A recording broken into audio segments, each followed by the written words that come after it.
Então, dando continuidade nessa aula, carboidratos. Bom, carboidratos são basicamente açúcares, glicídios e a nossa primeira fonte de energia. Por que é a nossa primeira fonte de energia? Porque é mais fácil de realizar a quebra. O que para nós é importante? Bom, é saber que carboidratos são compostos de hidrogênio e oxigênio com proporções 1, 2, 1. O que significa essas proporções 1, 2, 1? Por exemplo, vamos olhar os monossacarídeos. O que são monossacarídeos? Significa que é uma moléculazinha de carboidrato, ou seja, mono 1. E aí nós temos que o número de carbonos vai variar de 3 a 7 carbonos. O triose, como lembra, é 3, ou seja, 3 carbonos. E aí eu vou colocar aqui 3 carbonos, carbono 3. Então, nosso primeiro é o carbono. Aí, depois vem o hidrogênio e o oxigênio. Então aqui, se eu tenho 3 carbonos na proporção 1, 2, 1, significa que aqui eu vou pegar o meu hidrogênio, que é o próximo, e vou multiplicar por quanto? Por 2. Ou seja, se eu tenho 3 carbonos, então eu vou ter 6 hidrogênios. E aí o próximo não é o oxigênio? 1, 2, 1 é a nossa proporção. Ou seja, se o primeiro é 3, então a gente vai terminar com 3 também. E aí, tetratrose. O que significa? Tetra são 4, ou seja, nós vamos ter 4 carbonos. Então, 4 carbonos, usando a mesma regrinha da proporção 1, 2, 1. Então, se eu tenho 4 carbonos, o dobro vão ser 8. E o número de oxigênio vai ser igual ao número de carbonos. E aí, a pentose, mesma coisa. Então, e aí, tetratrose são 4 carbonos, no caso, o dobro de hidrogênio. E aqui, o número de oxigênio vai ser igual ao número de carbono, só essa pequena correção. Pentose. Pentose, né, lembra o quê? De penta. Penta são 5, ou seja, nós vamos ter 5 carbonos. Nós vamos ter 5 carbonos, o dobro de hidrogênio, ou seja, 10 hidrogênios. E aí nós vamos ter quantos oxigênio? Exatamente, o mesmo número de carbonos. E hexisose é a mesma coisa, né, que hexa. E aí, 6. Então nós vamos ter o quê? 6 carbonos, 12 hidrogênios e 6 oxigênios. Bom, eu deixei aqui marcadinho de verde, se vocês conseguem ver, a pentose e a hexose. Por quê? Porque são os dois mais importantes. A pentose, né, a gente vai trabalhar bastante com as duas moléculas. A dexorribose, né, dexo de DNA. Então, dexorribose é a moléculazinha de DNA. E a ribose, que é a molécula de RNA. Ou seja, se é uma pentose, como é que fica a fórmula estrutural dessa molécula? Bom, pentose, né? 5. Então, nós vamos ter C5, H10 e O5. Então, olha, lembra que eu disse que os carboidratos são compostos de carbono, hidrogênio e oxigênio com essas proporções?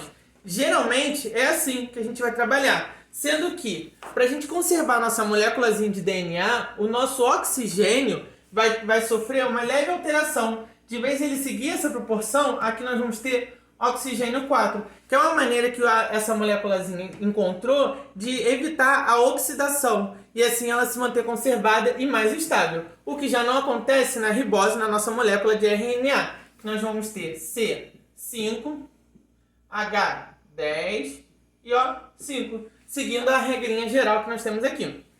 E a hexose? Essas aqui são as principais. A glicose, que é açúcar, a frutose, que a gente encontra nas frutas, e a galactose, que a gente encontra no leite. E todas essas moléculazinhas, por ela ser uma hexose, nós vamos ter o quê? C6, H12, O6. Então, continuando a nossa aula de carboidratos, os oligosacarídeos é a junção de alguns monossacarídeos.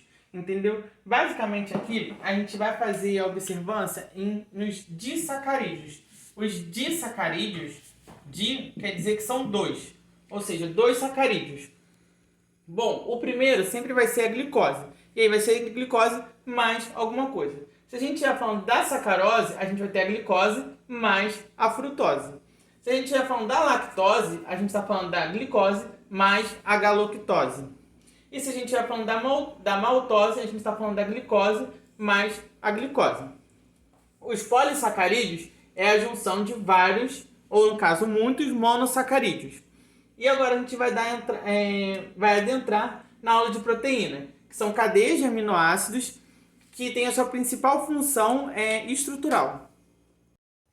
Bom, os aminoácidos são unidades que formam as proteínas, ou seja, eu vou pegar um aminoácido, vou ligar outro aminoácido, vou ligar outro aminoácido numa sequência combinada e aí eu vou gerando as proteínas. Bom, nós encaramos dois tipos de aminoácidos. Os naturais, são os que o corpo produz, e os essenciais são aqueles que a gente não produz e aí precisa de ingeri-los na alimentação. A ligação peptídica é a ligação responsável para unir os aminoácidos, para que a gente consiga formar as proteínas. Bom, toda vez que ocorrer a ligação peptídica, a gente vai formar uma amida. E eu já vou mostrar para vocês como é que fica o desenho. O importante, olha só, aqui na página do livro de vocês, 313, a gente consegue reconhecer os grupos formados aqui.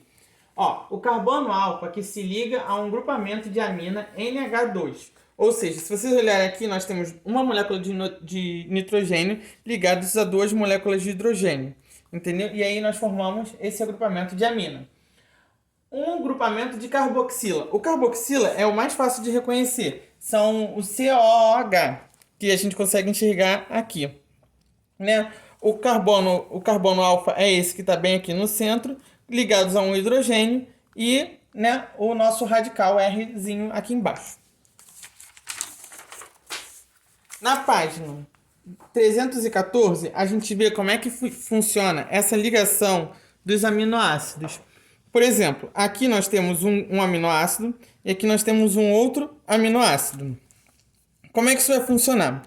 Bom, aqui nós temos a hidroxila OH e aqui nós temos o hidrogênio. Essa hidroxila OH vai se ligar a esse hidrogênio fazendo uma desidratação. Ou seja, o que vai acontecer se eu juntar OH mais H? Nós vamos ter aqui, olha só, a formação de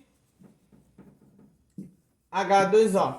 Por isso que é uma síntese por desidratação, porque eu vou liberar a água para que esse grupo possa ser formado, né? Para que eu possa unir essas minhas... para que eu possa unir esses meus aminoácidos. E aí eu vou gerar a minha ligação peptídica. Aqui no centro, se vocês conseguirem reparar, ó, vou marcar para vocês. Tá vendo? Foi o que eu falei. É a minha formação de amida. E aí os outros elementos do meu aminoácido continuam se mantendo. Por exemplo, aqui olha só, nós temos a ligação NH2. Aqui nós ainda continuamos com a nossa ligação no nosso grupamento de carboxila. É isso.